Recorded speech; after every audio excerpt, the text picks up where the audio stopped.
Enggak kelihatan kok itu no. Tangannya. Tergantung beda ya. Beda orang, beda klien. Cara kita prospeknya beda-beda Pak. Terkait cost atau budget itu variatif sekali, sangat variatif, nggak bisa digeneralisir. Bisa. Sida main sama Pak Bupati, nggak mungkin Sida nawarin aplikasi 10 juta. Iya. Kerdil sekali kita pernah minimal lah 50, sangat minimal 50. Bukan orangnya juga kita lihat, bisnisnya juga, bisnis orangnya. Yang paling menentukan terkait dengan bicara budgeting itu seperti tadi Luasnya aplikasi yang kita bikin. Tolak ukur lagi kembali ke scope yang kita bikin. Ya nggak mungkin juga misalnya duit orangnya cuma 5 juta, tapi kerjanya banyak, nggak mungkin lah. Ya jatuhnya mungkin kita nggak siap seperti apa. Mungkin ada deal lain.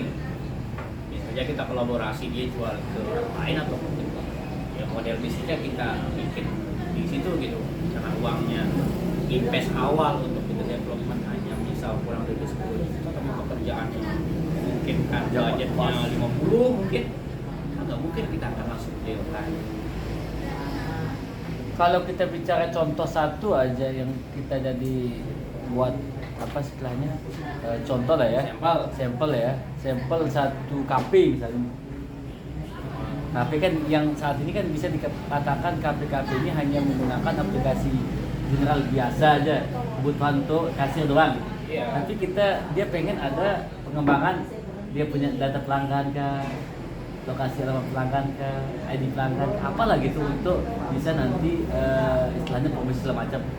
Itu kira-kira kalau bentuk sistem aplikasi atau aplikasi seperti itu nggak terlalu ini ya, rumit ya? Rumitan seperti apa gitu? Kalau kasir kan jatuhnya yang paling banyak digunakan hampir 50% ya, mungkin 50%-an itu POS-nya ya. Maksudnya POS-nya transaksinya gitu Pak. Ya itu mas. Jual apa namanya, kasir jual beli yang biasa. Ya. Jarang, kadang-kadang orang memperhatikan stok, jarang. Ya jarang. Kalau terkait scope dan biaya segala macam, kalau aplikasi kasir itu tergantung request larinya. Mau seperti apa sih dia yang beda dari biasanya? Biasanya itu maksud saya. Saya bikin aplikasi kasir yang sangat berbeda dengan aplikasi secara umum di Kumala Dewi itu sangat beda. Di mana? Kumala Dewi secara umum semuanya. Kumala Dewi, tapi paling yang market baru dua toko. Karena habis lebarannya. Itu bentuknya gimana? Saya lamatkan kayak tadi itu ada untuk updatean 1 bulan, 10 bulan, 10 tahun itu bagaimana? Tergantung kesepakatan kita. Yang sudah dijalani? Kalau Kumala Dewi beli lepas dia. Beli lepas, tapi saya hitungnya per toko. Kalau per toko baru pakai biaya baru. Walaupun aplikasinya sama. Iya. Sama tinggal disalin. Pengadaan kita kan gitu. Bukan installnya aja sih ya, kita nge-cover sampai dia benar-benar running. Yang banyak nih output kita kan yang ini apa namanya, proses ikut barangnya, barang masuk. Ada beda-beda kan barang. Beda-beda, semuanya beda, tidak ada pakai kode. Ya, kalau ini kan satu kodenya, Ya. yang armada begini, semuanya beda. Beda gambar, beda ukuran, berat beda, harga pun beda sekalipun modelnya sama, beratnya sama, harganya Update ya. Kan kalau salah itu kalau masuk tetap update dia harganya. apanya? Harganya. Kalau harga yang ada tertera di aplikasi itu harga modal. Yang variatif itu harga jual. Harga mereka menjual. Iya.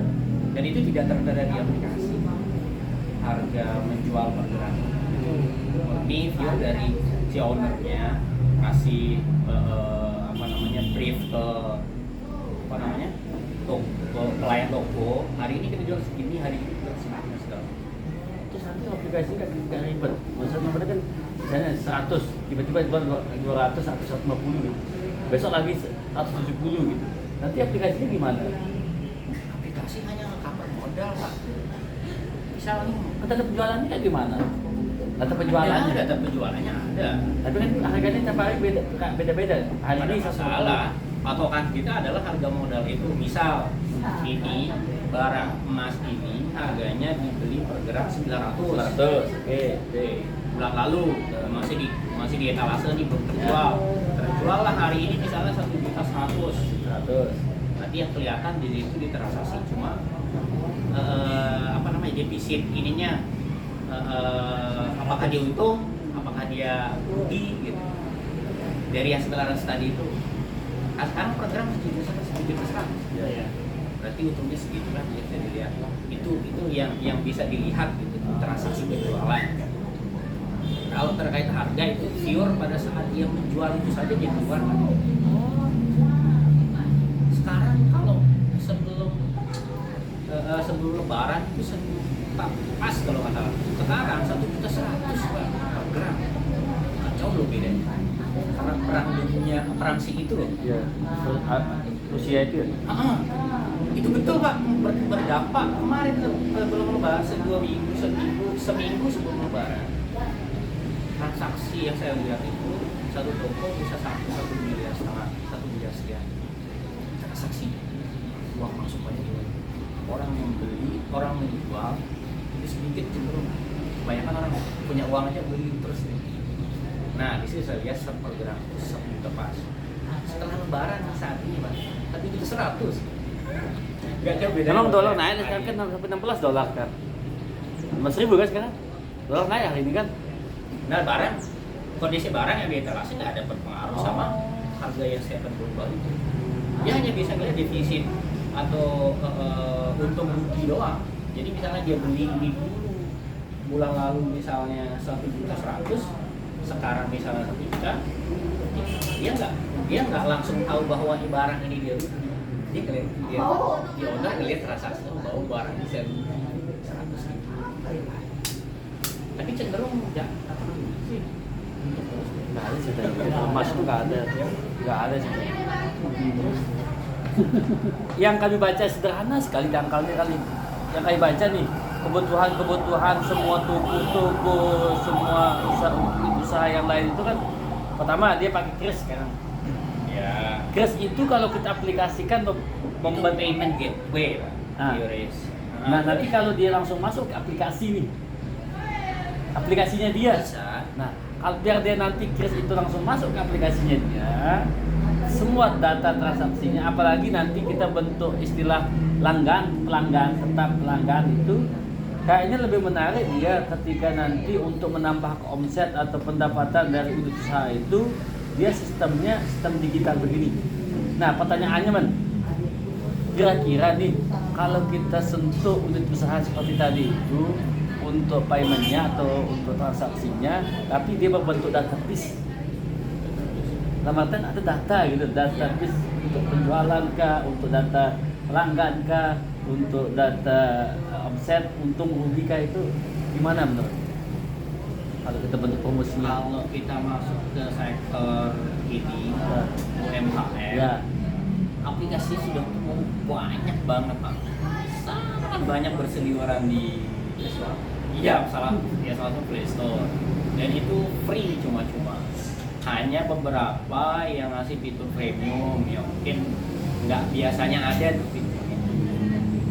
Nah, kalau ditanya apa saja yang ada di situ yang dibutuhkan, yang mungkin bisa mendatangkan revenue dan segala macam transaksi, kayak harus butuh analisa dulu Pak.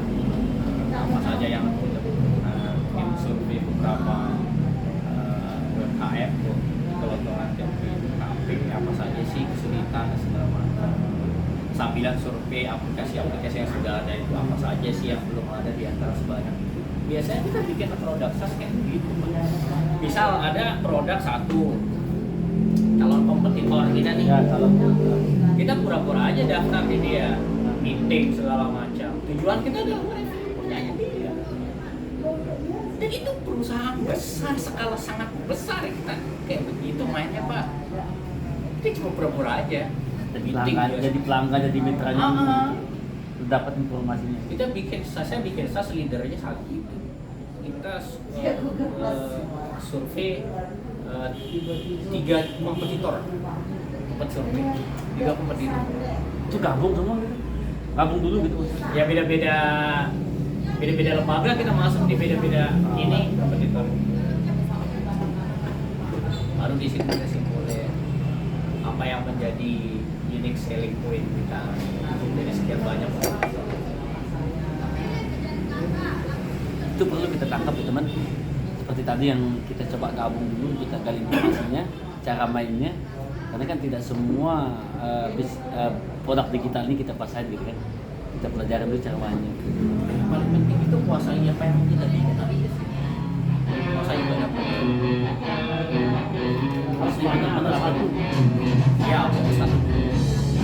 Kalau sudah jalan satu, sangat jalan banget nih. Dapat orang buat ngelola kalau bikin satu. Kita tinggal merintah doang. Mereka yang analisis, jangan kita belajar. Usahain diri kalau kita belajar. Produk kita mingguan harus kita pasain betul ini. Produk kita satu ini. Kita totalitas dulu produk, jangan kita terlalu campur aduk semuanya. Kalau kita bicara tentang produk kita kan banyak nih. Tapi seperti yang disarankan itu pasain betul gitu. Siapa konsultan kita siapa? Dan itu saya rasakan sekarang Pak, setiap minggu meeting kan, segala macam lah, review perkembangan produk kita. Aduh, pressure-nya ngeri Pak, karena dari atas itu kan ada berapa ya? Ada 4 orang di bawah saya yang membantu saya ngeliat kan. Tapi yang di-review kan saya, bukan orang-orang yang bawah ya kan. Itu saya rasakan sakit sekali. Sampai stres saya Pak. Bentuk pressure yang dikata sampai kata itu kayak gimana sih? Bentuk pressure dari penekanan tadi itu. Ya salah satunya sebisa mungkin apa namanya revenue pendapatan sebanyak-banyaknya. Ya kan jadi 4 orang ini kan bukan programmer aja ini. Ada marketing di situ, ada programmer, ada UI designer, ada admin saya.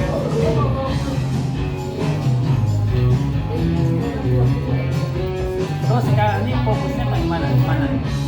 Fokus yang sekarang dibangun yang dibentuk ini apa? Produk versas orang makan. Ya. Jadi kita nggak bikin software yang lepas begitu. Rugi kalau itu kebanyakan. Bukan rugi sih ya. Maksudnya kalau kita ada project, ini itu di kelas perusahaan ya, bukan hitungan kita yang tidak ada pekerjaan.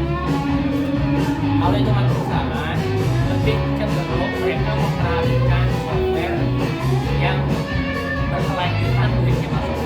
Sekali dikembangin, duitnya berkelanjutan. Daripada ada proyek perusahaan A, BUMN, gede di duitnya. Lebih cenderung mereka kan ngambil yang SaaS daripada yang produk dari lepas itu. Karena effort ngembangin panjang, banyak lah. Belajar belum setelah belajar kan kita bikin aplikasi. Jadi dengan software yang apa namanya jangka panjang, SaaS license, software service. Nah perusahaan itu share itu produk SaaS ada produk beli lepas. Karena kalau kita bicara kebutuhan kan tetap update masalahnya. Dia cenderung ini loh. Yang saya kembangin ini, yang saya jelit ini tidak jauh-jauh dari BNSP sebagai regulator. Mereka itu sangat dinamis, regulasinya berubah-ubah. Aplikasi itu berubah. Cuma kita nggak bikin dari awal. Jadi mereka perusahaan namanya cost-nya lebih besar kalau bikin dari awal segala macam. Ya kalau kita yang masih jalan sendiri dari project, ya ada project kita tambah Pak. Ya terlalu banyak pertimbangan juga. Iya. Ya tidak memungkiri juga sih mereka ada yang apa namanya software dev yang beri lepas ada. Ini with her too. yang pas Kalau lihat kan belum ada panggilan kayaknya dia. Maka tapi udah mulai ngoding apa itu Walet? Ini terus dari tadi nih. Mana itu di mana? siapa? Khalid. Oh, sudah di sini kita main-main. Ya, Khalid. Apa ya? Oh masih.